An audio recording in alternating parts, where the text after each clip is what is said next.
अस्सलाम वालेकुम viewers.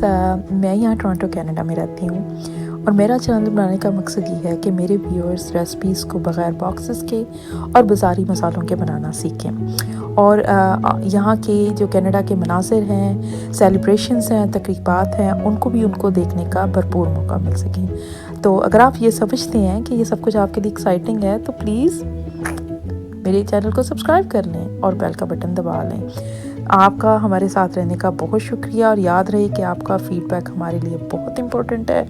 Thank you so much. Please take care of yourself and keep watching. वालेकुम viewers, क्या हाल है आपका? उम्मीद करती हूँ आप लोग खैरियत से होंगे। हम भी अल्लाह ताला के फजल से खैरियत से हैं। तो ये देखें व्यूअर्स, मुझे बहुत दिनों से फरमाइश आ रही थी कि शामी कबाब बनाएं, तो मैंने शामी कबाब बनाए हैं आपकी ही फरमाइश पे। तो ये देखें, मैंने यहाँ पर पुलाव के साथ सर्व किया है। ये बहुत अच्छा इसका कॉम्प्लीमेंट है पुलाव के साथ।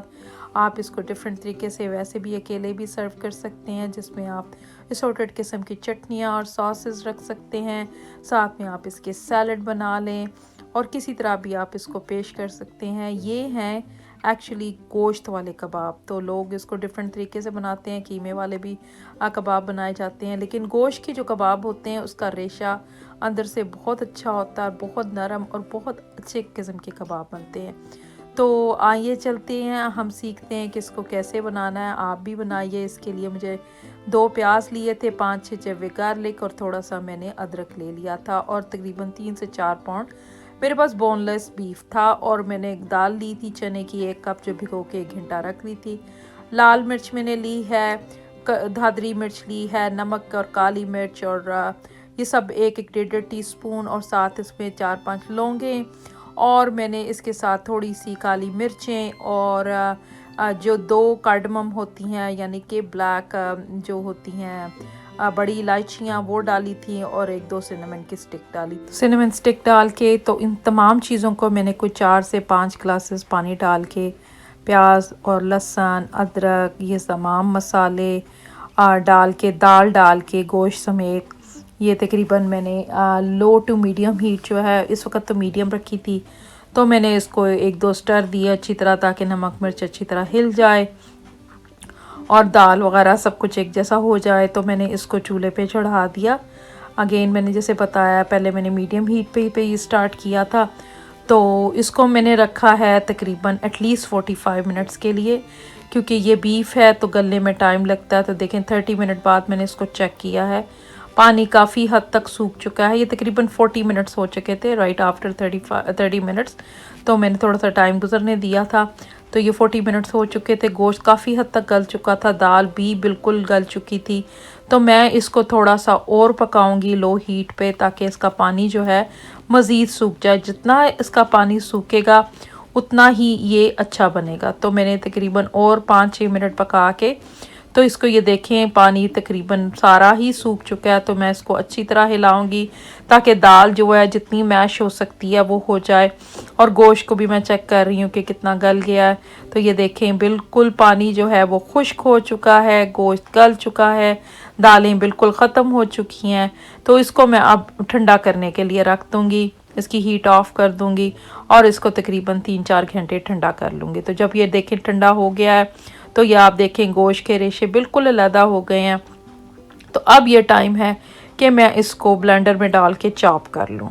तो इसके लिए आप थोड़ा थोड़ा बैच ले लें, डिपेंडिंग ऑन योर चॉपर कितना जा सकता है। तो आप इसको करके, तो इसको बैचेस में आप इसको ब्लेंड करके रख लें। इसके लिए इसके साथ में अंदर जाता है प्याज, बाद में हरी मिर्चें 5-6 और थोड़ा सा धनिया। इसको मैंने ग्राइंड कर लिया है, चॉप कर लिया है। यहाँ पर मैंने नमक भी थोड़ा सा और डाला है, और दादरी मिर्चें जो हैं वो 1 टीस्पून और डाली हैं। और ये जो मैंने ग्रीन मसाला जो मैंने चॉप किया था, ये भी उस मिक्सचर के अंदर डाल दिया है। अब मैं ये सारा अच्छी तरह मिक्स कर लूँगी। तो आपकी मर्ज़ी, आप अपना नमक मिर्च वगैरह इस स्टेज पे चेक कर सकते हैं, और जैसे क्रश चिली फ्लेक्स डाल सकते हैं, नमक डाल सकते हैं। तो जब ये अच्छी तरह मिक्स हो जाए, तो फिर इसके अंदर मैंने 2 छोटे अंडे डाले थे मीडियम साइज़ के। आप देख के डाल लें, आपने 2 डाल लें, 1 डालना आपकी मर्ज़ी, लेकिन 2 ही ठीक रहेंगे। तो वो मैंने इसके अंदर डाल लिए हैं, और फिर मैंने इसको अच्छी तरह मिक्स कर लिया है। जब ये तमाम यकजान हो जाए, अगर आपको ज़्यादा खुश्क लगे तो आप थोड़ा सा पानी डाल सकते हैं अंदर।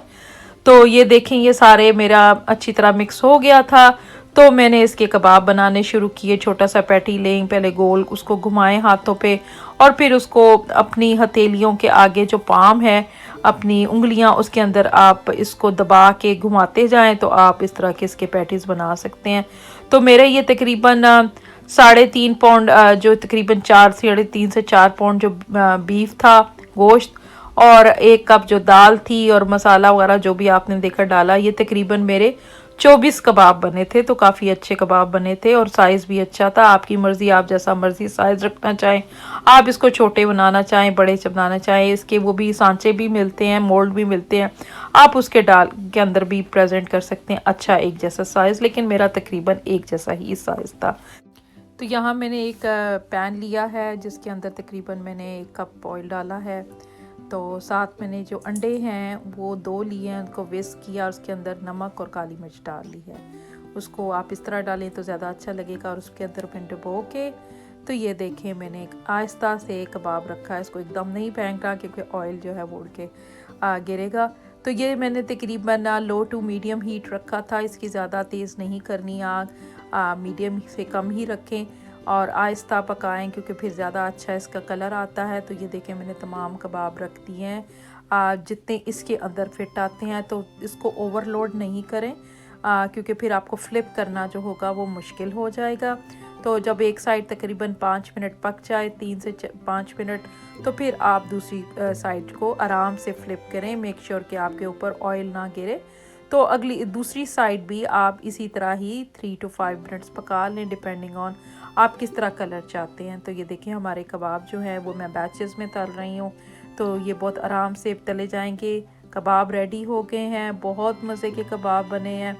तो इसको मैंने पुलाव पड़ा हुआ था थोड़ा सा, तो मैंने उसकी भी एक प्लेट बना ली है। इसको आप डिफरेंट किस्म की चटनियों के साथ, सॉसेस के साथ सर्व कर सकते हैं। मैंने यहाँ पर केचप रखी थी, तो ग्रीन चटनी थी और साथ में सराचा और मेयो को मैंने इक्वली लेकर उसको मिक्स करके रख दिया था।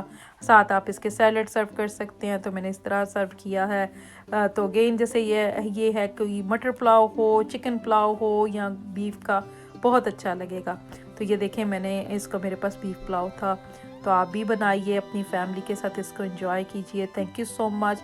Please like, share and subscribe my channel and your feedback is very important. अगर आपने हमारा चैनल अभी तक सब्सक्राइब नहीं किया तो प्लीज़ सब्सक्राइब कीजिए और बेल का बटन दबाइए। Thank you.